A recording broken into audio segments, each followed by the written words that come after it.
Todo esto lleva a la Corte a concluir que no hay ninguna obligación de negociar el acceso soberano por Bolivia al Océano Pacífico para Chile a tenor de las disposiciones de la Carta sobre la solución pacífica de los desacuerdos.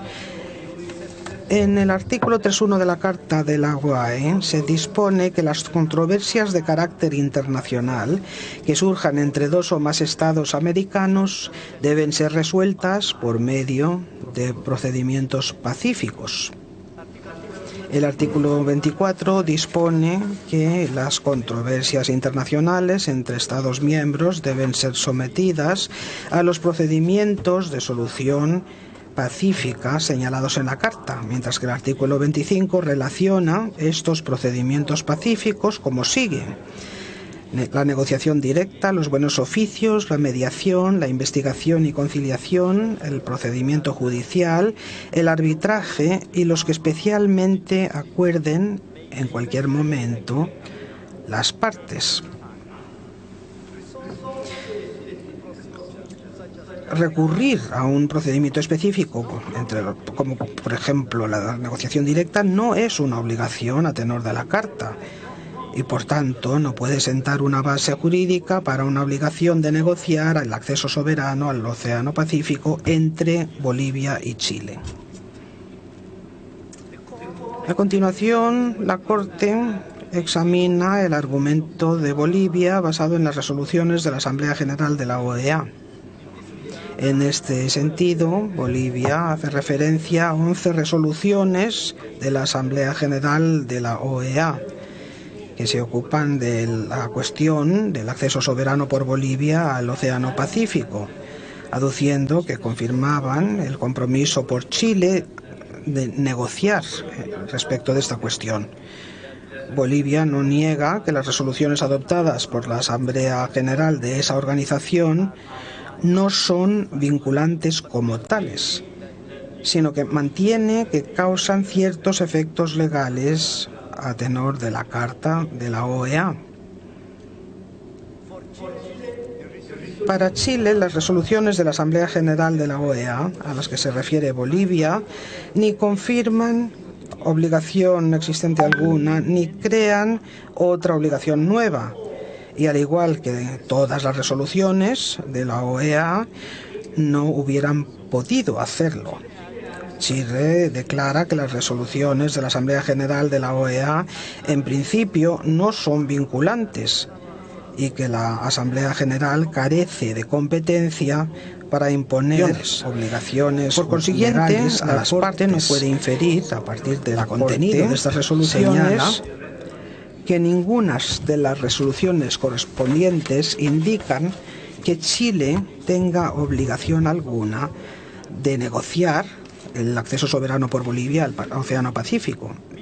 Estas resoluciones se limitan a recomendar a Bolivia y Chile que inicien negociaciones respecto de esta cuestión.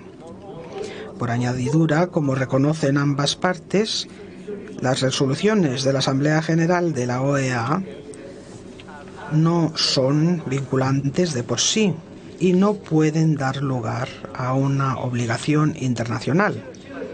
La participación por Chile en el consenso para la adopción de algunas resoluciones, por tanto, no supone que Chile haya aceptado quedar vinculada bajo el derecho internacional por el contenido de estas resoluciones.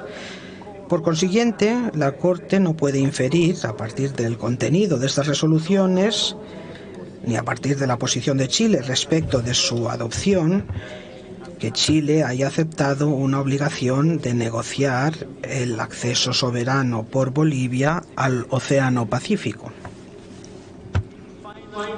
Por último, Bolivia declaró que incluso si no existe ningún instrumento, acto o conducta de los cuales, si se toman individualmente, surja una obligación de negociar el acceso soberano de Bolivia al Pacífico, todos estos elementos, de forma acumulada, tienen un efecto decisorio para la existencia de esta obligación. En opinión de Bolivia, la continuidad histórica y el efecto acumulativo de estos elementos deberían tomarse en consideración. En contra del punto de vista de Bolivia, Chile mantiene que una acumulación de interacciones, ninguna de las cuales crearon o confirmaron una obligación legal, no crea esta obligación por acreción.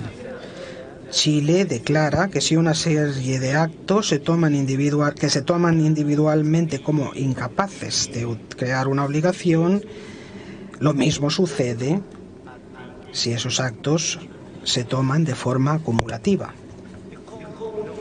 La Corte señala que el argumento de Bolivia, a efectos del efecto acumulativo de los actos sucesivos por Chile, se basa en un supuesto de que puede surgir una obligación por medio del efecto acumulativo de una serie de actos, incluso si no se basa en un fundamento jurídico específico. No obstante, habida cuenta de que el análisis de la Corte indica que la obligación de negociar el acceso soberano por Bolivia al Océano Pacífico no resulta de ninguna de las bases jurídicas individuales, la consideración cumulativa de las varias bases no puede añadir al resultado final. No es necesario que la Corte considere si existió continuidad en el intercambio entre las partes, ya que ese hecho de quedar demostrado en ningún caso establecería la existencia de una obligación de negociar el acceso soberano por Bolivia al Océano Pacífico. La Corte observa que Bolivia y Chile tienen una dilatada historia de diálogo, intercambios y negociaciones destinadas a identificar una solución apropiada a la mediterraneidad de Bolivia, tras la Guerra del Pacífico y el Tratado de Paz de 1904. La Corte, no obstante, no puede concluir, basándose en el material presentado a ella, que Chile tenga obligación de negociar con Bolivia con el fin de llegar a un acuerdo por el que se conceda a Bolivia pleno acceso soberano al Océano Pacífico. Por consiguiente, la Corte no puede aceptar el resto de los alegatos finales presentados por Bolivia, que se basan en la existencia de esta obligación. En conclusión, la Corte manifiesta que no se da a entender que su fallo impida a las partes la continuación de su diálogo y sus intercambios en un espíritu de buena vecindad para atender las cuestiones relacionadas con la mediterraneidad de Bolivia, cuya solución ambas han reconocido constituir una cuestión de interés mutuo. Con la buena voluntad por parte de ambas partes, se pueden llevar a cabo unas negociaciones trascendentes. Ahora daré lectura al párrafo 177, la parte operativa de este fallo. Por todo lo que antecede, la Corte, por 12 votos contra 3, concluye que la República de Chile no contrajo la obligación legal de negociar un acceso soberano al Océano Pacífico para el Estado plurinacional de Bolivia. A favor, presidente Yusuf, vicepresidenta Shue, jueces Tomka, Abraham, Benuna, Cansado Trinidade, Donahue, Gaya, Sebutinde, Bandari, Gevorgian, juez ad hoc, Maclé. En contra, jueces Robinson, Salam, juez ad hoc, Dodé. Por 12 votos contra 3, rechaza, por consiguiente, el resto de los alegatos finales presentados por el Estado plurinacional de Bolivia. A favor, presidente Yusuf, vicepresidenta Shwe, jueces Tomka, Abraham, Benuna, Cansado Trinidade, Donoghue, Kaya, Sebutinde, Bandari, Gevorgian, juez ad hoc McRae. En contra, jueces Robinson, Salam, juez ad hoc Dodi.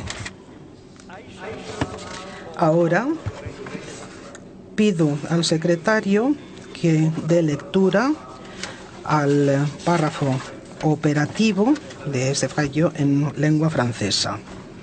Gracias, señor presidente.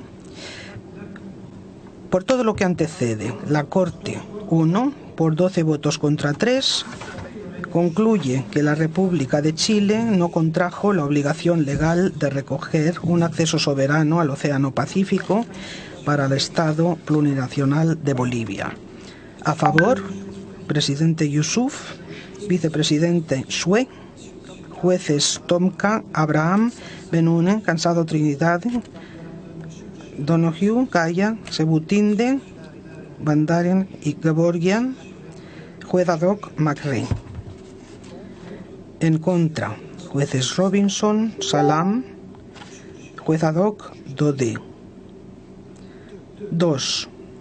Por 12 votos contra 3, rechaza por consiguiente el resto de los alegatos finales presentados por el Estado plurinacional de Bolivia.